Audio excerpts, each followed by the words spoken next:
willkommen an eurer Philharmonie. Schwätzen wir Lützeburg. Boris, ich meine, da verstehen da viele es nicht. So better let's speak in English. Yes, I think that's also better for me. That's how everybody got to know you as the famous Luxembourger who's presenting music. Famous, well, I was rather well known as I had a birthday show and got many letters by the people who have their music. Yeah. But what shocked me when you told me this story first was the fact that you had to resign when you got married. That's true. How many of you out here have to resign your jobs when you get married? Anybody? Anybody want to stand up? No, it's amazing. That was the situation of women, the legal situation of women at that time. Women had no autonomous personality. When she got married, she had to take the name of her husband.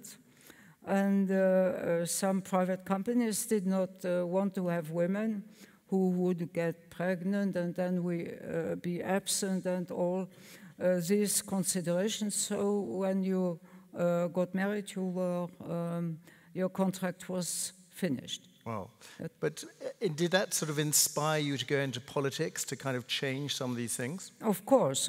It was for my whole generation. It was such a problem. We could not get neither in state administration as functionaries. We were only employees, being a woman.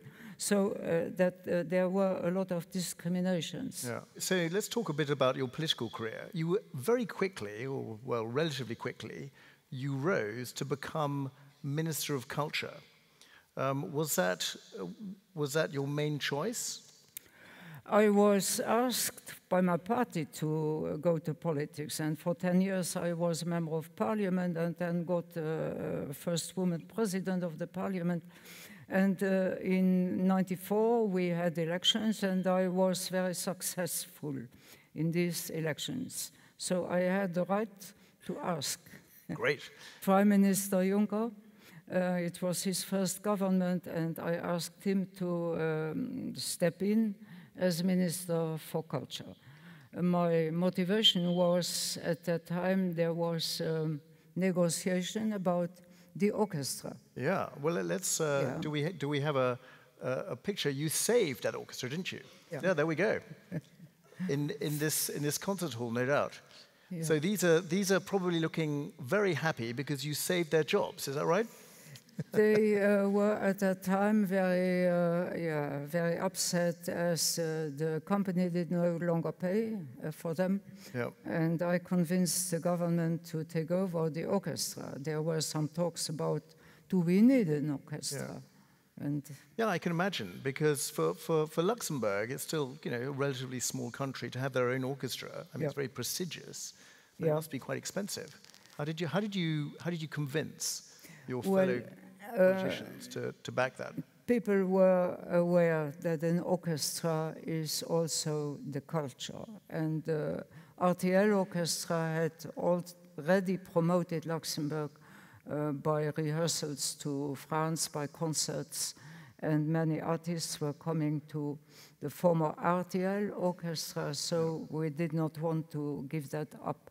Right. And we created a foundation first, to have the orchestra independent, not as civil servants. Yeah. Interesting. And so once you had the orchestra, you also had to find a place to put them, didn't you? I had to look for new locations. As the orchestra, as the RTL company was located in the old fortress. In the 17th century, Luxembourg was a fortress. And so this idea to have the hall was, in fact, my idea in the context of the new shaping of this location, Kirchberg. Wow. Was it easy to find a location for such a big hall? There was an architect who had shaped the whole space and who had put up where the different buildings for the European institutions should be located, and they had kept the space for culture. Yeah. So there was a possibility to have here, next to the Museum of Modern Art, the Philharmonie. Wow, okay. Because we've got a little quick video here of a photo which was taken every day for about 18 months. And it was taken every day at the same time, at midday, and you can see how quickly this remarkable building that we're in was built. I mean, normally this project, and it's very expensive. How many billions did this cost? I had in the budget of the Ministry of Culture 3 billion Luxembourgish francs. Okay, so for those of you who are too young to remember the Lux franc, that's about, divide that figure by roughly 30 and we get to about 100 million euros. Yeah. But still, 15 years ago, that's not an inconsiderable sum. Yeah. Did you stick to budget?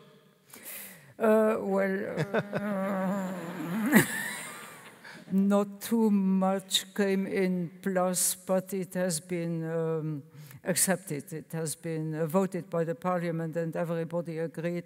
Finally, after a bad discussion and a sharp criticism, because people said they will never fill this hall.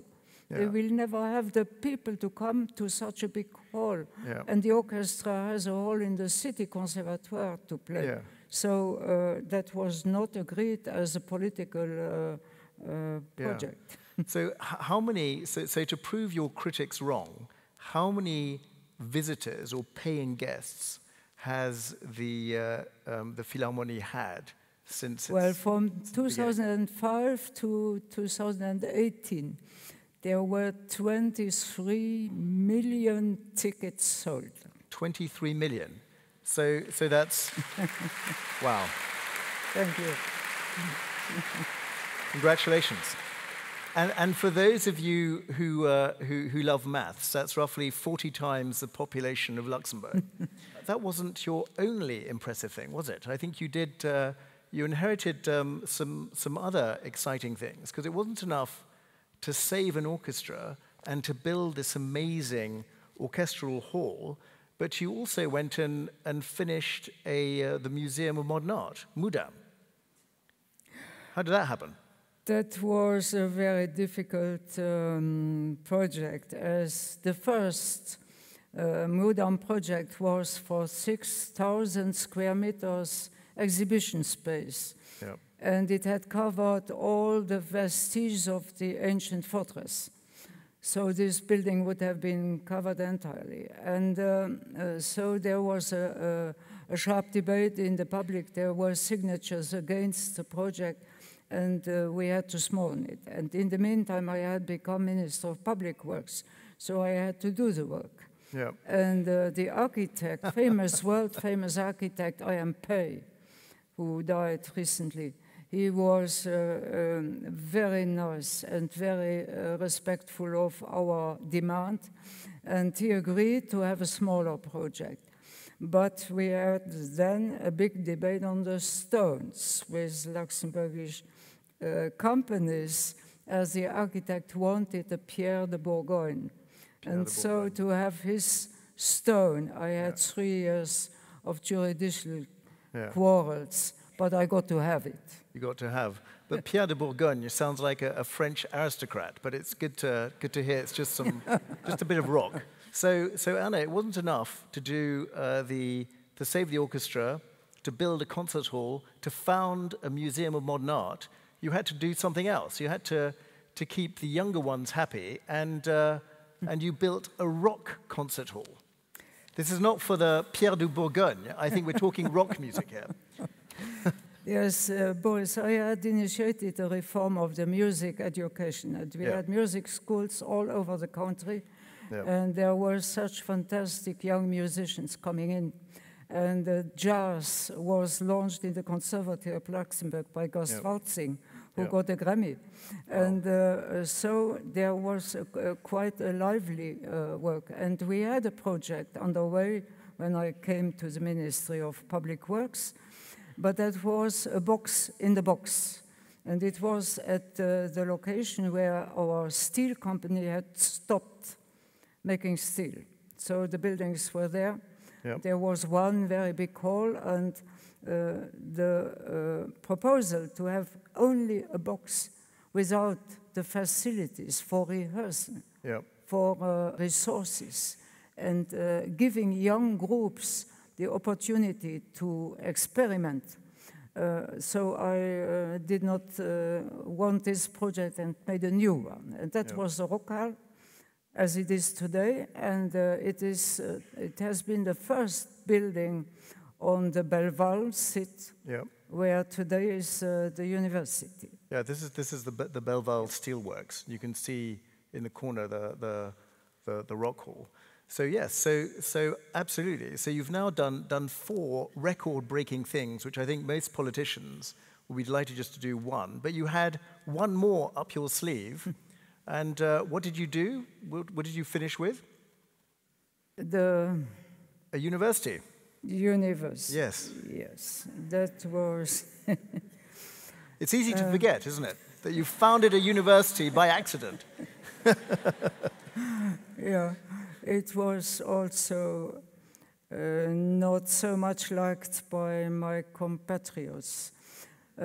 Formerly, Luxembourg students could study everywhere where they wanted. It is in our constitution. So the question, why do we need a university? As things had gone more international and research had become a real challenge, I thought we had to be present as a country in this challenge. And without a university, you are not present. So I wanted to have a place to create knowledge. So I hired some specialists, among them the rector of the University of Limerick. Yep. That was an industrial location, and he had launched a new university there. And their advice gave us the basic to the law I introduced in 2003. And after many debates, the law was voted unanimously. And wow, today the university is very high in the ranking of international students. We have 90% of international students. And how many students are coming now? They are coming from 90 different nationalities. 90 different, and yeah, how many students are there now in Luxembourg? 8,000 students in all. Yeah. And that's up from zero when you started. Yeah, exactly. That's very, very impressive. So, so Erna, you've done 5 amazing things for a politician, and as a man, I can say, wow. Is it because you're a woman that you managed to do this? Certainly, that would be discriminating men, and I won't talk about discrimination. As a woman, I have achieved. I was very lucky with many good people around me, I must say that, and also a husband who was very supportive, and my children. I think we have many challenges to be addressed in our time, and if you want to have things changed, you have to go to politics. It's there where it is happening. So you hear that. You have to get engaged in politics. Because what is the percentage of how many women were in politics when you started? When I started, it was very low. I was the first legislative. We were 3 women. So 3 out of 60. So that's like 5%. 3 of. And how many today? How many women are there? 18. 18 of 60. So that's almost 30%. Yeah. It improved. 30%. Yeah. Okay, but that's still a long way to go before we have. So it's still half the population is only 60% represented. So that's something that we can do. But I'm struck because I would be glad to have done just one of your projects, and you've done 5 of them.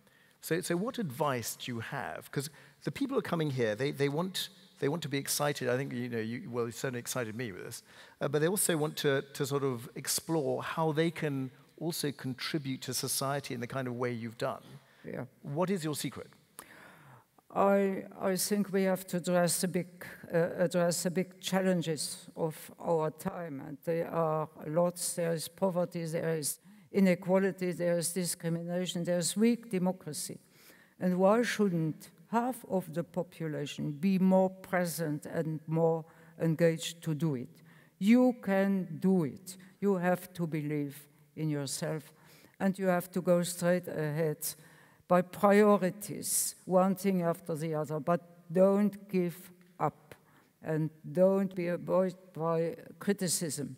A criticism that's not if you feel your heart, you have to do it. So do it. So get engaged, don't be afraid of criticism, and have your priorities. Anyway, ladies and gentlemen, I would like that we have a standing ovation for this remarkable lady.